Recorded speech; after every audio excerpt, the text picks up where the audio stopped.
Hi everyone, my name is Tyler and I'm with Bedford Camera and Video. In this video, we're going to talk about archiving in Adobe Premiere Pro.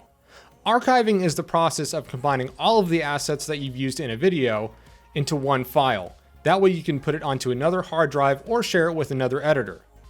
The way we go about doing this is going to File, Project Manager, and from here we can select a sequence or multiple sequences. In this case, we're going to use this one. And then we can collect the files and copy it to a new location. That's usually what you're going to do in most cases. We're going to choose the destination path. Let's go ahead and put it in the desktop. And before we get to this one, let's move over to the Options tab. Here we can exclude unused clips, which can help keep the file size down. We can include audio conform files and the preview files. I prefer not to do that as it can make the file too large, and these can be generated the next time you open the project. Also, you have the rename media files to match clip names. So if you change the clip names in your project, this will rename those files to match that.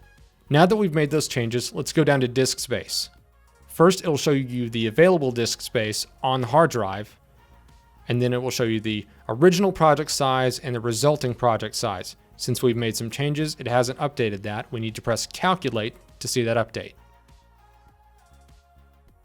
So the original size is going to be 20 gigabytes down to 8.19. That's going to be our final file size.